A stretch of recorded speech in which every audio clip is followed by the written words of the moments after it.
গাইবান্ধার সুন্দরগঞ্জে এক UP chairman এবং তার ভাইয়ের বিরুদ্ধে জমি দখল, খাস জমি লিজ দেয়া, অবৈধ বালুর ব্যবসা সহ নানা অভিযোগ উঠেছে। তাদের অত্যাচার, নির্যাতনে অনেকে এলাকা ছাড়া, কেউ প্রতিবাদ করলে মিথ্যা মামলা দিয়ে হয়রানির অভিযোগও রয়েছে। আওয়ামী লীগ সরকার পতনের পর মুখ খুলতে শুরু করেছেন এলাকাবাসী, যদিও সব অভিযোগ অস্বীকার করেছেন অভিযুক্ত সহোদর। গাইবান্ধার সুন্দরগঞ্জের কাপাসিয়া ইউনিয়ন তিস্তাপাড়ের এই জনপদের আলোচিত দুই নাম মঞ্জু মিয়া ও মমিনুল ইসলাম। বড় ভাই মঞ্জু ইউপি চেয়ারম্যান আর ছোট ভাই মমিনুল ইউনিয়ন আওয়ামী লীগের সাধারণ সম্পাদক। স্থানীয়দের অভিযোগ, গেল 16 বছর এলাকায় ত্রাসের রাজত্ব কায়েম করেন তারা। 1969 সালে পুটিমারি সরকারি প্রাথমিক বিদ্যালয়ের নামে 22 শতক জমি দান করেন স্থানীয় কয়েকজন। এর মধ্যে 11 শতক জমি 2006 সালে কিনে নেয়ার দাবি করে সেখানে একাধিক দোকান নির্মাণ করেন মঞ্জু ও মমিনুল। এছাড়া কসিমবাজার এলাকায় সরকারি খাস খতিয়ানভুক্ত 68 শতকের একটি পুকুর জালিয়াতির মাধ্যমে নিজেদের নামে করে নেন দুই ভাইসহ কয়েকজন আওয়ামী লীগ নেতা। অভিযোগ আছে 2022-23 অর্থ বছরে কাবিখা প্রকল্পের টাকায় পুকুরটি ভরাট করে নির্মাণ করা হয় একাধিক দোকান, অথচ জালিয়াতি করে পুকুর দখলের প্রমাণ মেলায় তাদের নামে সৃষ্ট খতিয়ান বাতিল করা হয় 2013 সালেই।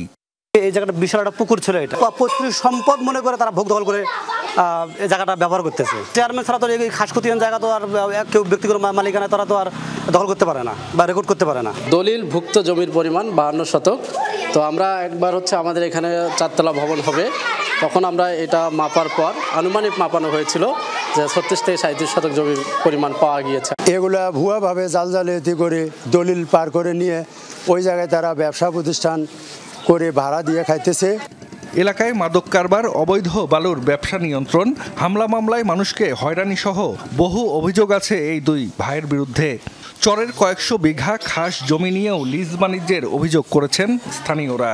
অত্যাচার, নির্যাতনের শিকার হয়ে এলাকা ছেড়েছেন অনেকেই।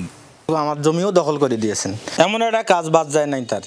দুর্নীতি, বালু ব্যবসায়ী, সন্ত্রাস, ভূমি দখল, খাস জমিন দখল, অত্যাচার, নির্যাতনের মানুষরা মানে মুখ খুলতে পারে না, তাদের ওদের ভয়ে মানুষকে কথা বলতে পারে না। জন্মস্থান জায়গা ত্যাগ করা লাগলো, আজকের দিন মামার ঘরে এখানে জায়গা জমি নিয়ে বাড়ি আপাতত ঠাই নিয়ে আসি।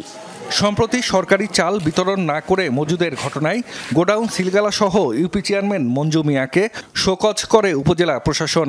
মেম্বারদের অভিযোগ, আত্মসাতের উদ্দেশ্যেই চালগুলো মজুদ রাখেন মঞ্জু।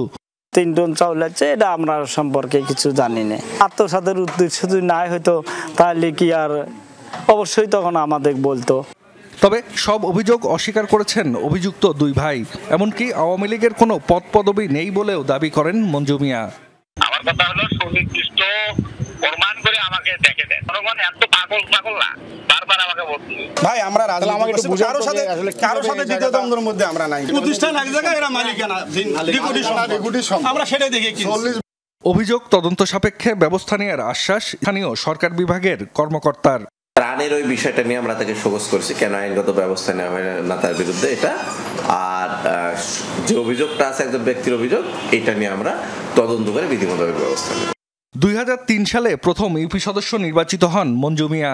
2011 সালে নির্বাচিত হন চেয়ারম্যান। সবশেষ 2021 সালে আওয়ামী লীগের মনোনয়ন না পেয়ে স্বতন্ত্র প্রার্থী হিসেবে নির্বাচন করে বিজয়ী হন তিনি। জাহিদ হাসান, যমুনা নিউজ।